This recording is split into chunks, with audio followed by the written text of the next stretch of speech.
Good morning. Well, I guess it's afternoon now. I've been practicing good morning since our slot was supposed to be at 11:50. Again, my name is Ali Hatefi. I'm the Director of Public Works, City of Dallas. With me, I have Mr. Jacob McCarroll, our Program Administrator over Special Projects, Performance Management, and lots of other things. His title is really long that I don't remember what it is, but we're going to cover the presentation of Smart Cities initiatives. But first of all, I would like to thank Infra Day Committee for giving us this opportunity to present today. And also, I want to let you know that all the cool stuff that we're going to cover today comes from the vision of our great leader, who is very pro technology, and Dr. Perez, Assistant City Manager, who's sitting at that table. So the credit goes to him for sure for all these initiatives. Okay, here you go. This is a presentation overview that we're going to cover today. We're going to go over the a little bit history of what we have done, and also the current and upcoming initiatives that we have and are being done. Oh, okay. I didn't click it, but anyways, so this is the beginning of the presentation.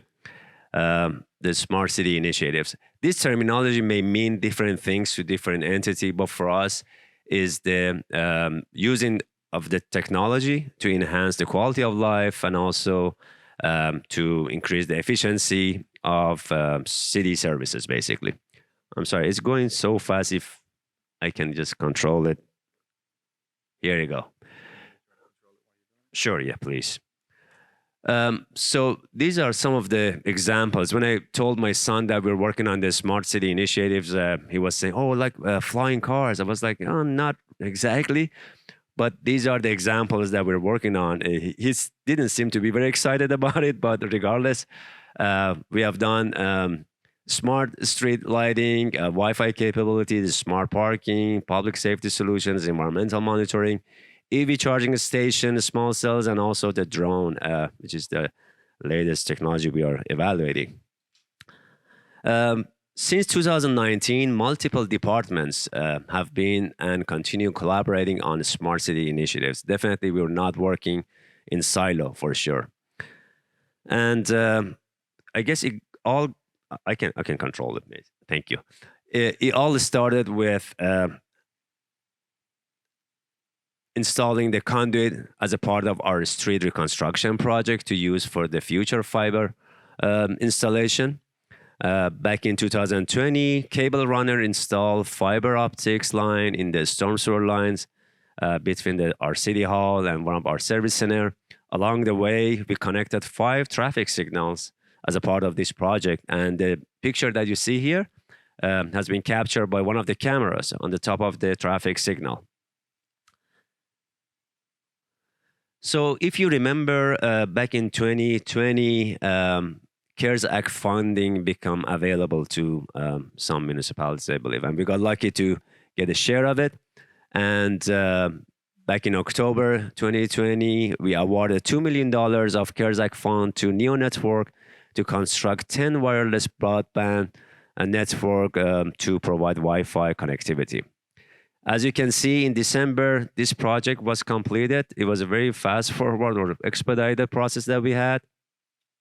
The way it was working was that we identified some area with low internet connectivity or underserved areas, and we connected the city facilities to one of the poles. They installed the poles. The pole that you see on the left side, that comes from actually the Clearwater, I believe, company. The panel around the pole is the solar panel. It was actually,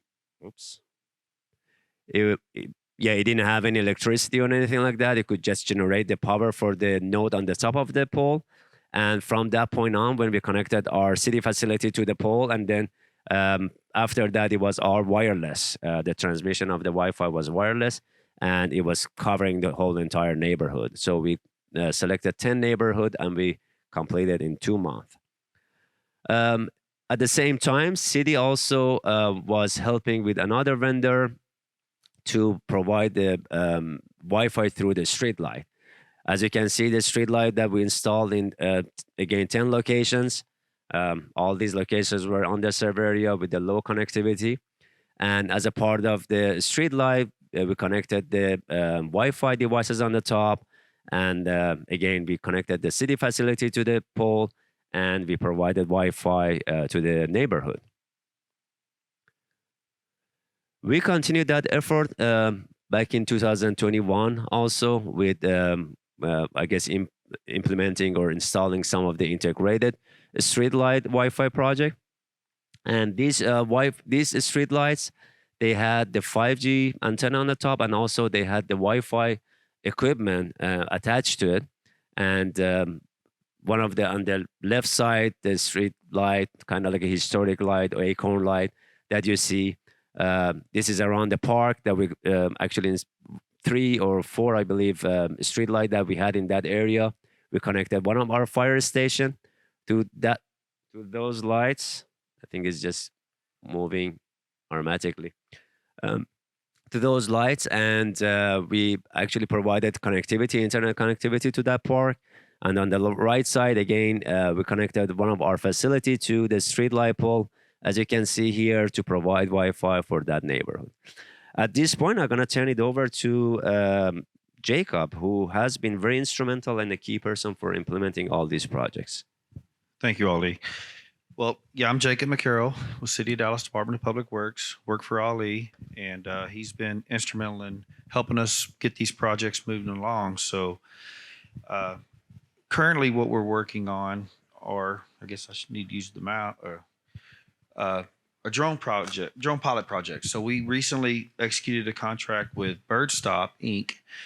For unmanned aerial vehicles or drones. They have a proprietary software that doesn't require line of sight. That's typical with most drone use.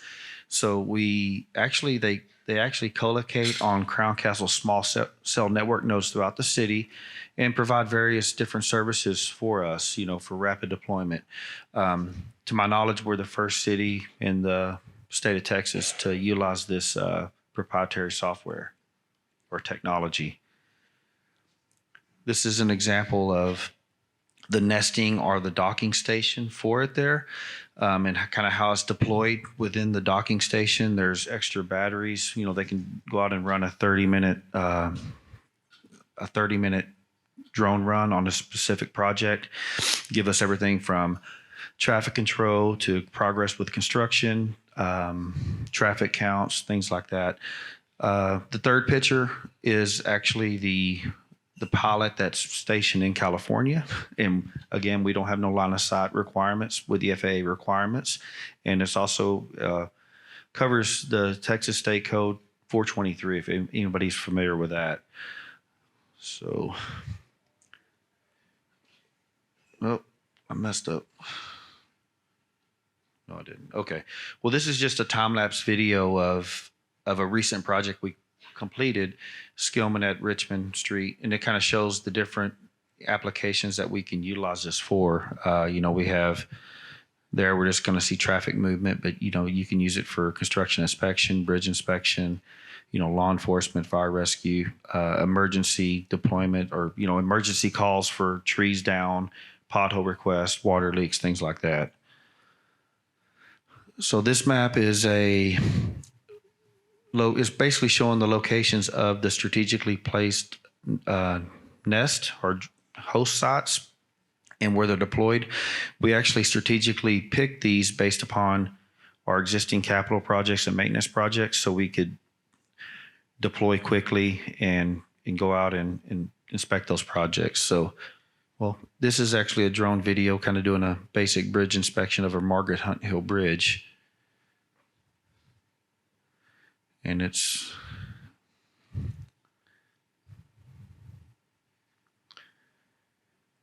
and in addition to that, we partnered with Ubiquia. I don't know if anybody's familiar with their technology or not, but we reconstructed some neighborhood streets. In addition, or with the reconstruction, we installed conduit and ground pull boxes.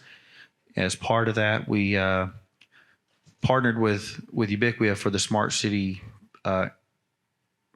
products that they have. So the 3 projects that we're working on: Red Cloud, Richmond Avenue, and Tietze Park.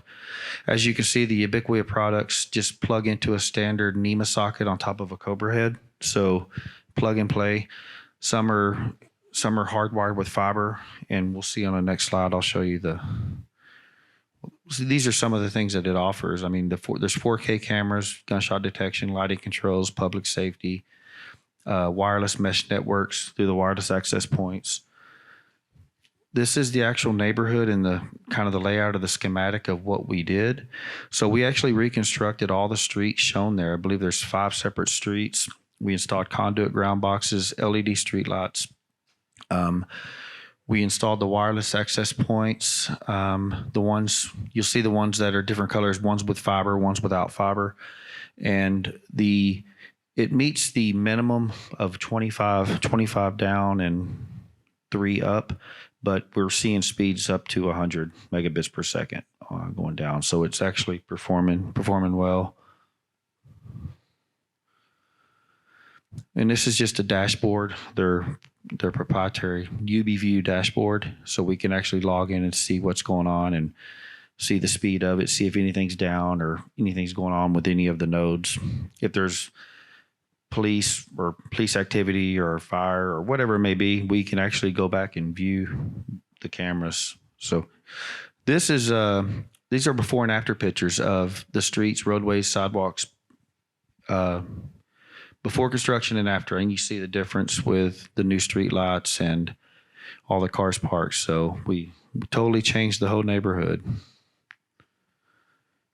In addition, we're working with we used the same technology on the Richmond Avenue and the Tietze Park projects. Basically, we ran fiber along with the reconstruction of the project, and we actually connected the fiber to one of the signals. So there's 2 signals at each location. One has a UBAI system with fiber, and the other is basically meshed into it. So we connect all of them. We're currently working with electrical vehicle charging stations, small cell. They're a combination unit. It's with Blink and Crown Castle.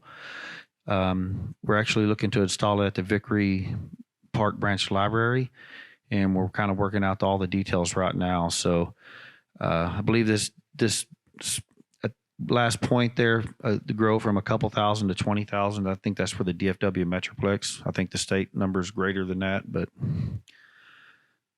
this is actually a view of their proprietary combination unit. And I don't know if any of y'all have done any of these yet or not, but I would love to hear from you if you did. Give me the good and the bad about them and what you ran into. And this is just a kind of a little map showing the build out, the type of fiber the 660 feet of fiber that we need to run to connect to the facility. Once we get onto the facility site, there's existing conduit and ground boxes, and you see the 2 parking places where we're going to install the combination EV charger, small cell. Yeah. So next steps, right now we're looking to identify funding sources to, strengthen and update our data management center, increase fiber installations, so we have, we can modernize our intersections and offer community Wi-Fi. And then we're trying to implement EV charging stations and create a EV charging station master plan throughout the city of Dallas. So in conclusion, we're currently learning and testing the capabilities of these technologies, and we hope that they'll be successful. We can replicate these throughout the city and be successful. So, ultimately what we've learned is deliberate planning and encouraging, empowering our workers is really the key to success and to making these things successful. Sorry, this thing was going automatically. Well, I guess that's it. I guess we're done. I don't know if we finished in time. For some reason, my PowerPoint was going on its own. So, but I know that we can't do Q&A, but we will be out in the foyer. If y'all have any questions or input from us, we'd be glad to talk to you about it. So thank you.